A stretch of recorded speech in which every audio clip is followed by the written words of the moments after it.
Senate Bill 639 by Senator Durazo, an act relating to employment. Senator Durazo, the floor is yours. Thank you, Madam Chair. Today I present SB 639. This is a bill that ensures that workers with disabilities should not be paid less than minimum wage. Since the 1930s, the state has been able to pay workers with disabilities less than minimum wage through the issuance of 14C certificates under the Federal Fair Labor Standards Act. So even as California prides itself in leading the country with our $15 minimum wage and worker protections, there are still thousands of Californians with disabilities are still being exploited in segregated settings for as low as $2 an hour. SB 639 prohibits the issuance of new 14C certificates by January 1st, 2022, and it develops a phase-out plan for current employers to ensure a path to competitive and integrated employment. By 2025, this bill would end the practice of segregated sub-minimum wage employment entirely. Colleagues, this practice is an archaic relic of the 1930s, and it dates to a time when children with disabilities were denied an education. Before civil rights legislation, such as the Americans with Disabilities Act, recognized the full humanity of persons with disabilities. If and when enacted, California is going to join other states that have already passed this legislation: Alaska, Connecticut, Maryland, New Hampshire, New York, Rhode Island, Texas, and Washington in prohibiting sub-minimum wage employment or sheltered workshops. This is a measure to offer dignity to workers with disabilities, and it provides a path to economic independence. I respectfully request your aye vote. Is there any discussion or debate on this item? Yes, Senator Hueso.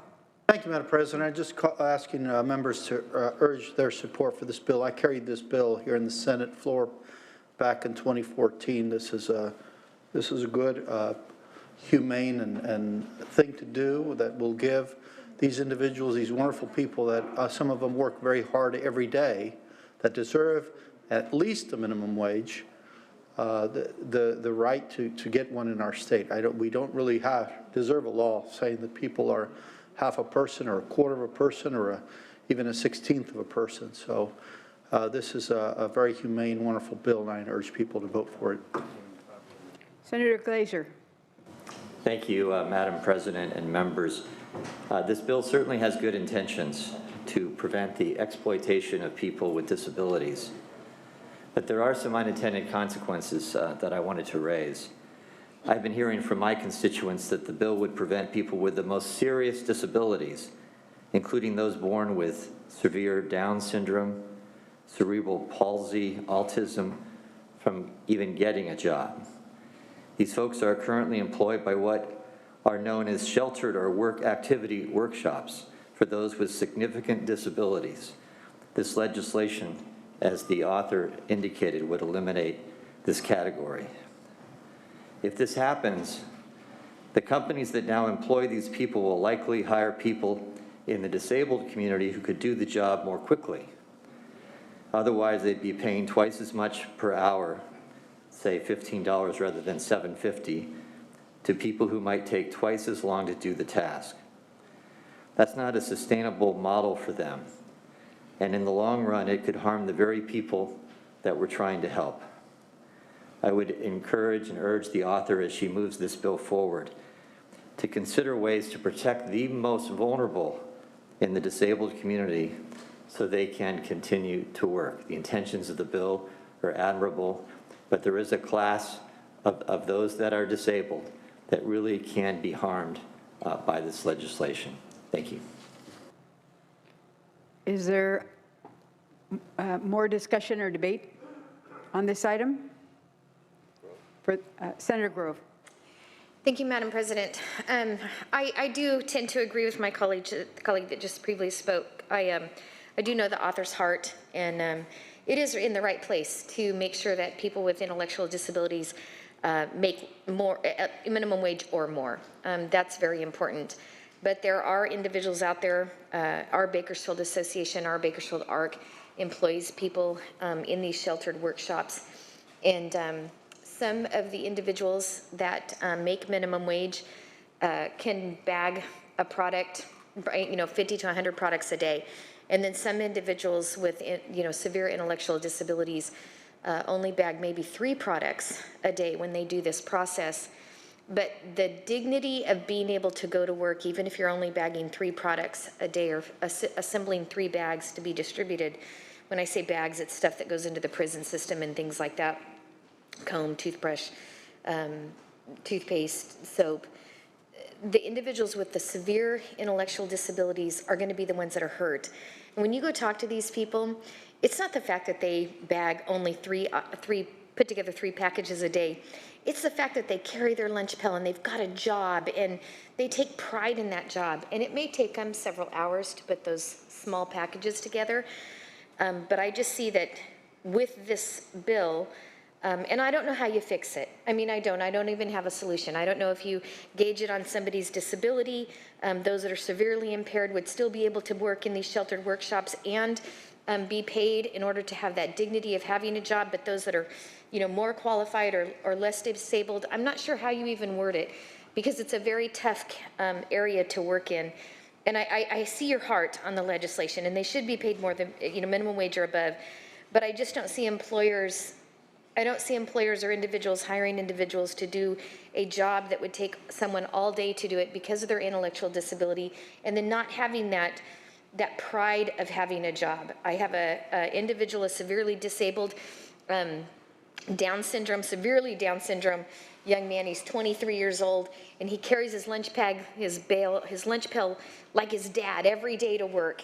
And he's one of the lowest performers in that job. But the idea that he has a job and he gets a lunch break and he talks to his colleagues and he has a life other than being at home, I think it's significant for him. But I do believe that he would be somebody that would lose his job. His name is Garrett. And I believe that he would be somebody that would lose his job because there's no way that somebody would pay him minimum wage to do the work product that he does. And I just think that, like I said, your heart is right, my colleague from Los Angeles, but I have a grave concern about the people who would lose their job and their dignity because they couldn't fulfill the obligations of what a minimum wage earner would be qualified to do. Senator Leyva. Thank you, Madam President. I just have to stand in strong support. I love this bill. When I was first elected, I toured a couple facilities in my district with developmentally disabled folks who were working and were so excited, as my colleague from Bakersfield says, they were so excited to be working and being productive. And as we were walking through, I said, oh, well, how much do they make? And someone made like $2, someone made like $3. And I said, did I hear you wrong? And I just thought that that was appalling, that these folks who are coming to work and are excited to come to work, that we could be allowed to take advantage of them. I understand that there could be some conflict or some problem because maybe they don't produce as much, some groups of people. But you know what, let's not just say no. Let's not throw the baby out with the bathwater. Let's find a way to make it work. Maybe there's a subsidy that can be put in for that particular company. But all work has value, and because you're a little slower than someone else, I think it's really insulting to say that you don't even deserve minimum wage. I personally think that we are taking advantage of these folks because they are mentally disabled. So I stand in strong support, and for those who are worried about businesses being put out of business or whatnot, I think that's a very small fraction of the people that we're talking about, and let's find a way to take care of that so we don't continue disadvantaging. These people are showing up and working hard every day, and all we're asking is that they make minimum wage. So I want to thank the author for bringing it forward, and I stand in strong support. Is there any further discussion or debate on this item? Seeing none, Senator Durazo, you may conclude. Thank you very much. And I understand some of the issues that have been raised, and that's because, frankly, as a society, we still have attitudinal barriers that still exist for people with disabilities, and not looking at them with the full humanity that they represent. And the fact that they, like everybody else, can be different from one another, just like we're different from one another, they should have the right to look for what kind of career they want, just like we do. And I think that more and more, because of our laws that we're passing, California has this competitive integrated employment blueprint going in that direction. There are more of these organizations like the Pride Industries and the San Diego Group, Options for All, that have already phased out their sub-minimum wage programs. We're going in the right direction. Let's go even further by allowing these men and women to get minimally the state minimum wage. I appreciate and urge an aye vote. Thank you. Please call the roll. Allen. Archuleta. Aye. Atkins. Aye. Bates. Becker. Aye. Borges. Bradford.